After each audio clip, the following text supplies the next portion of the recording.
الشيطان الرجيم بسم الله الرحمن الرحيم الف لام ميم تلك آيات الكتاب الحكيم هدى ورحمة للمحسنين الذين يقيمون الصلاة ويؤتون الزكاة وهم بالآخرة هم يوقنون أولئك على هدى من ربهم وأولئك هم المفلحون صدق الله العظيم۔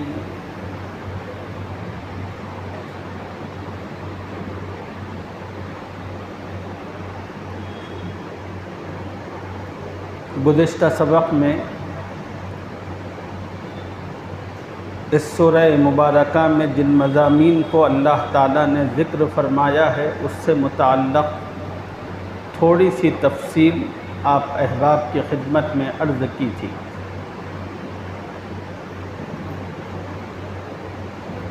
اس سورہ مبارکہ کا نام سورہ لقمان ہے، اور اس سے پہلے قرآن پاک کی جو سورت ہم نے مکمل کی اس سورت کا نام سورۃ الروم تھا۔ پچھلی والی سورت کا آغاز اور اس کی ابتدا بھی اللہ تعالیٰ نے حروف مقطعات سے فرمائی تھی، اور سورہ لقمان کا آغاز اور اس کی ابتدا بھی اللہ تعالیٰ نے حروف مقطعات سے فرمائی ہے، یعنی سورت شروع ہو رہی ہے الف لام میم سے۔ علماء نے لکھا ہے کہ قرآن پاک میں جو 114 صورتیں ہیں، ان میں 29 صورتیں قرآن کی ایسی ہیں جن کا آغاز اور اس کی ابتدا اللہ تعالیٰ نے حروف مقطعات سے فرمائی ہے۔ بہت سے علماء نے حروف مقطعات کے معنی اور مطلب کو بیان کرنے کی کوشش کی ہے۔ امام المفسرین حضرت عبداللہ ابن عباس رضی اللہ تعالی عنہ نے اس کا مطلب بیان فرمایا، کہا کہ الف سے مراد اللہ ہے، لام سے مراد جبرائیل ہیں، اور میم سے مراد محمد الرسول اللہ صلی اللہ علیہ وسلم۔ اب ان تین چیزوں کو جوڑیے، اللہ، جبرائیل، محمد، جب تین چیزوں کو جوڑتے ہیں تو اس کا مفہوم جو بنتا ہے وہ یہ ہے، یہ قرآن مجید اللہ کی کتاب ہے جو اللہ نے جبرائیل امین کی وساطت سے حضرت محمد الرسول اللہ صلی اللہ علیہ وسلم پر نازل فرمایا۔ بعض علماء نے اس کا ایک دوسرا مطلب بھی بیان فرمایا ہے، انہوں نے کہا کہ الف سے مراد اعلیٰ ہے، الف سے مراد اعلیٰ، اعلیٰ کے معنی آتے ہیں نعمتیں، عربی میں اعلیٰ کہتے ہیں نعمتوں کو، اور لام سے مراد ہے لی، اور میم سے مراد ہے مجد، میم جیم دال، میم جیم دال، مجد۔ اب ان تین چیزوں کو ملائیے، ان تین چیزوں کو ملانے سے جو مفہوم بنتا ہے وہ مفہوم یہ ہے،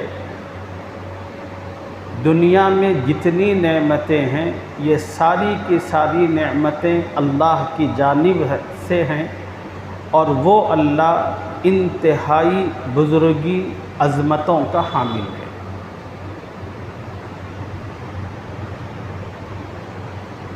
اللہ نے جو نعمتیں اس دنیا میں بندوں کو دی ہیں وہ نعمتیں دو طرح کی ہیں، بعض نعمتیں مادی ہیں اور بعض نعمتیں روحانی ہیں۔ مادی نعمتیں کیا ہیں؟ کھانا ہے، پینا ہے، کپڑے ہیں، مکان ہے، گاڑی ہے، سواری ہے، نرم بستر ہے، ایئر کنڈیشن ہے، اور کھانے پکانے کے ساز و سامان ہے، تمام کی تمام دنیا سے متعلق جتنی چیزیں ہیں وہ سب کی سب اللہ کی مادی نعمتیں ہیں۔ خدا ان مادی نعمتوں کو ایمان والوں کو بھی دیتا ہے، کافروں کو بھی دیتا ہے۔ خدا یہ مادی نعمتیں ایمان والوں کو بھی دیتا ہے، کافروں کو بھی دیتا ہے۔ ہوا یہ بھی اللہ کی نعمت ہے، سانس یہ بھی اللہ کی نعمت ہے، پانی یہ بھی اللہ تعالیٰ کی نعمت ہے۔ یہ ساری نعمتیں اللہ نے سب کو دی ہیں، ایمان والوں کو بھی دی ہیں، کافروں کو بھی دی ہیں۔ نعمتوں میں دوسری قسم ہے جن کو باطنی نعمتیں کہا جاتا ہے، روحانی نعمتیں کہا جاتا ہے۔ روحانی جو نعمتیں ہیں، اس روئے زمین پر خدا کی سب سے بڑی روحانی نعمت ہے قرآن مجید۔ اس روئے زمین پر اللہ کی سب سے بڑی روحانی نعمت ہے قرآن مجید، اور دوسری بڑی روحانی نعمت ہے حضرت محمد الرسول اللہ صلی اللہ علیہ وسلم کی ذات مبارک۔ اور اللہ تعالیٰ یہ روحانی نعمتیں اور ان کا فیضان ہر کسی کو نہیں دیتے، انہی کو دیتے ہیں جن میں ان نعمتوں کو پانے کی طلب، جستجو اور استعداد، صلاحیت ہوتی ہے۔ اسی کو فرمایا۔ اور بہت سارے علماء نے اس کے اور بھی بہت سارے مطلب بیان فرمائے۔ بعض علماء نے کہا کہ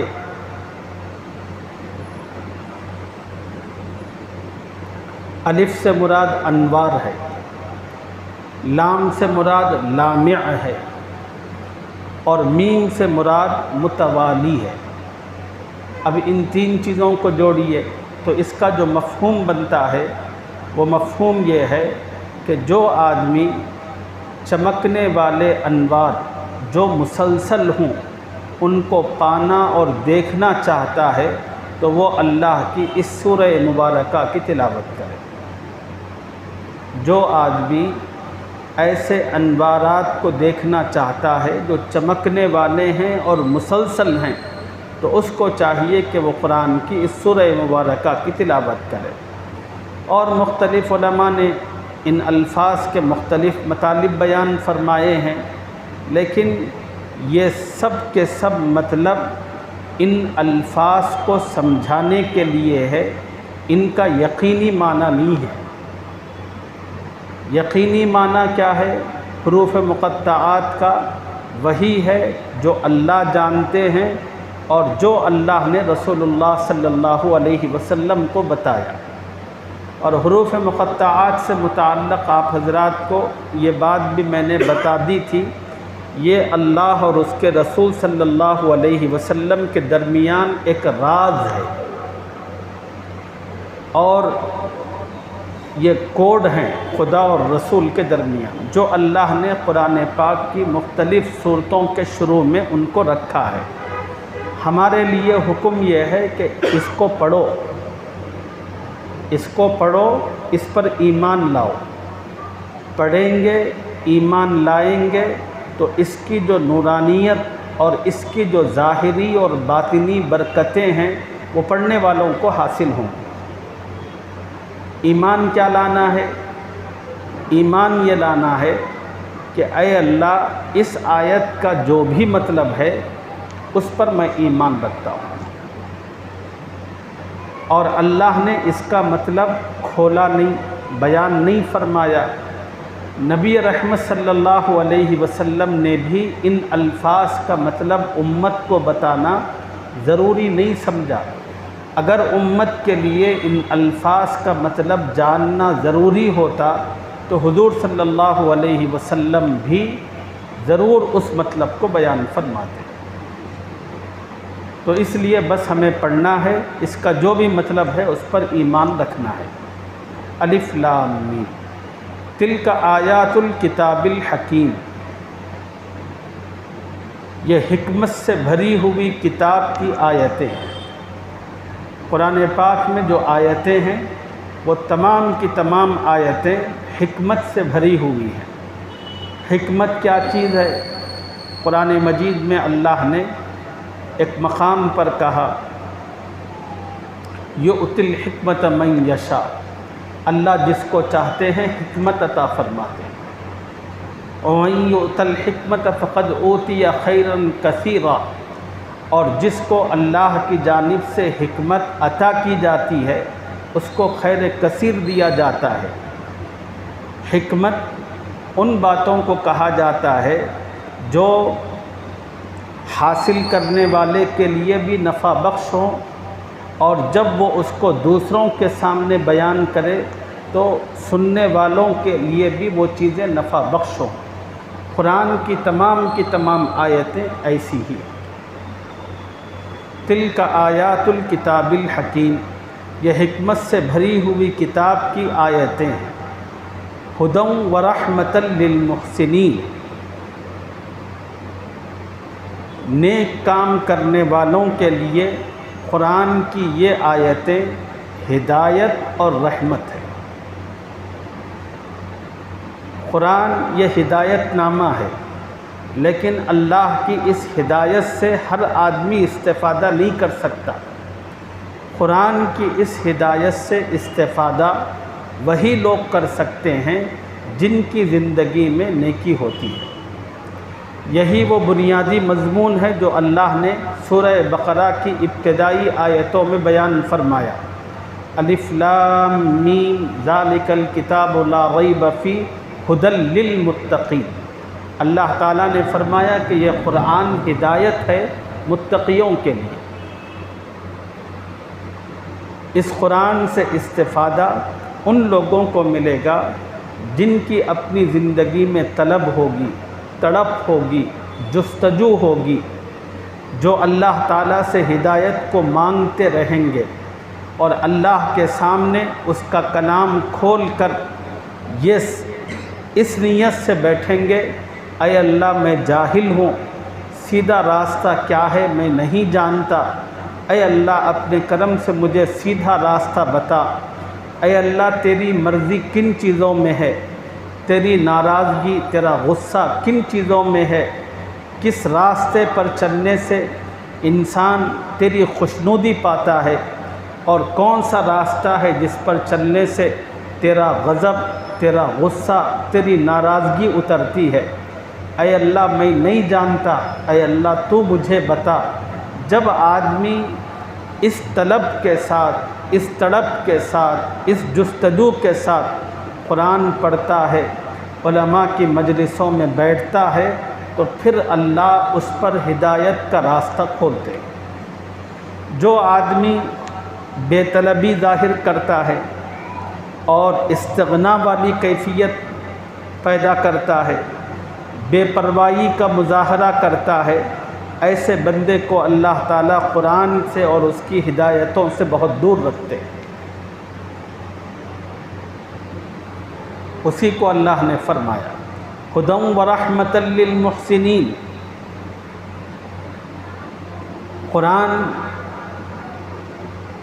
نیک کام کرنے والوں کے لیے ہدایت ہے اور رحمت ہے۔ جب نیک کام کرنے والے اللہ کی اس ہدایت کو اپنا کر اپنے عمل اور اپنی زندگی کو صحیح اور درست کرتے ہیں تو پھر اللہ تعالیٰ ان پر اپنی رحمت کی برسات شروع فرماتے ہیں۔ اب نیکی کا کام کرنے والے کون ہیں؟ خدا نے اگلی آیتوں میں ان کی 3 صفات بیان فرمائی ہیں۔ الذین یقیمون الصلاۃ، نیک وہ لوگ ہیں جو نماز کی پابندی کرتے ہیں۔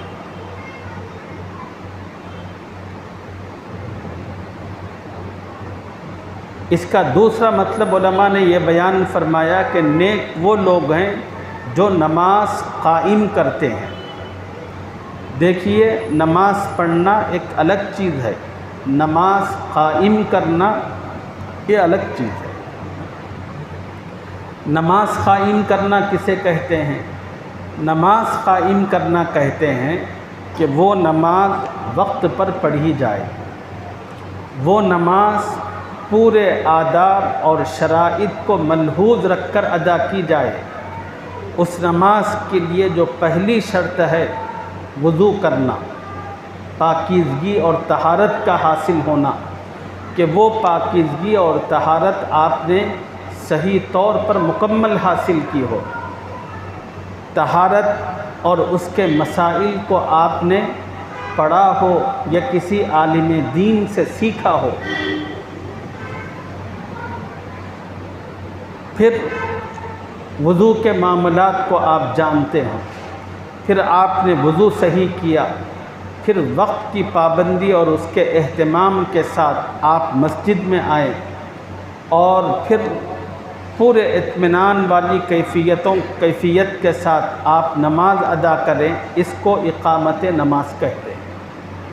تو نیک لوگوں کی پہلی صفت اللہ نے یہ بیان فرمائی، الذین یقیمون الصلاۃ، جو نماز قائم کرتے ہیں، نماز پڑھتے ہیں۔ اور نیک لوگوں کی دوسری صفت یہ بیان کی گئی، وَيُؤْتُونَ الزَّكَاةَ، اور وہ زکوٰۃ دیتے ہیں۔ اگر وہ صاحب حیثیت ہیں تو اپنے مال کا 40واں حصہ سال میں ایک مرتبہ اللہ کی رضا اور خوشنودی کے لیے بغیر کچھ کمی کے نکالتے ہیں، خوشی کے ساتھ، بشاشت کے ساتھ۔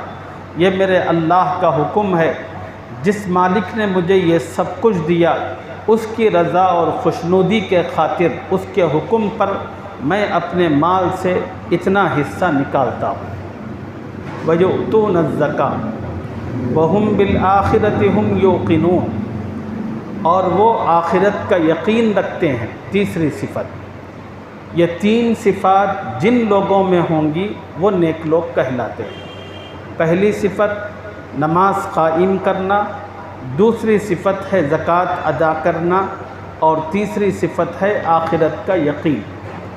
آخرت کے یقین میں چند بنیادی باتیں ہیں۔ پہلی بات یہ ہے کہ مجھے مرنا ہے۔ دوسری بات، پھر اللہ کی جانب سے میں اٹھایا جاؤں گا۔ موت ہو گئی تو معاملات ختم نہیں ہیں، بلکہ موت کے ساتھ انسان دنیا کے ایک مرحلے سے نکل کر دوسرے عالم میں داخل ہوتا ہے۔ موت دوسرے عالم میں پہنچنے کا ذریعہ ہے۔ جب تک انسان پر موت واقع نہیں ہوتی، انسان دوسرے عالم میں انٹری لے نہیں سکتا۔ میں نے آپ کو پہلے بھی بتایا تھا کہ اللہ تعالیٰ نے 3 عالم بنائے ہیں۔ ایک یہ عالم جس میں اس وقت میں اور آپ موجود ہیں، اس کو عالم دنیا کہتے ہیں۔ دوسرا وہ عالم ہے جس میں انسان کو موت کے بعد رکھا جاتا ہے، اس کو عالم برزخ کہتے ہیں، اس کو عالم قبر بھی کہتے ہیں۔ وہ بھی ایک دنیا ہے، عالم ہے۔ اور پھر اللہ نے ایک تیسرا عالم رکھا ہے جس کو عالم آخرت کہتے ہیں۔ اب یہ جو عالم برزخ ہے درمیان کا، یہ عالم دنیا اور آخر میں پیش آنے والا عالم آخرت، درمیان میں مرنے کے بعد جس میں انسان کو رہنا ہوتا ہے، اس کو عالم قبر، عالم برزخ کہتے ہیں۔ یہ جو عالم برزخ ہے یہ ویٹنگ ہے۔ اس کی مثال اسی طرح سمجھے، اگر آپ کو کہیں سفر پر روانہ ہونا ہے تو آپ کیا کرتے ہیں؟ ٹکٹ لیتے ہیں۔ ٹکٹ لینے کے بعد پھر گاڑی کبھی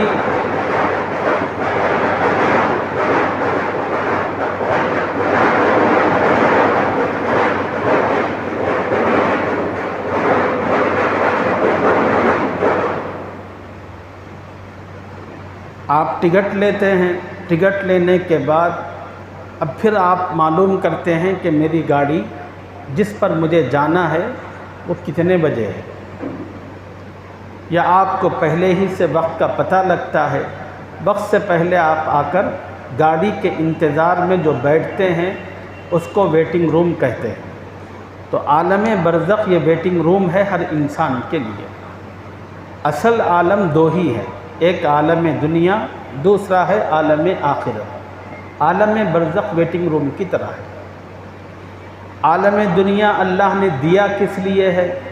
عالم دنیا میں خدا نے مجھے اور آپ کو بھیجا اس لیے ہے تاکہ اس عالم میں ہم اللہ کو راضی کریں، اللہ کی مانیں، اللہ کی غلامی اختیار کریں اور اللہ کی نافرمانی سے بچیں، اس کے لیے اللہ نے بھیجا۔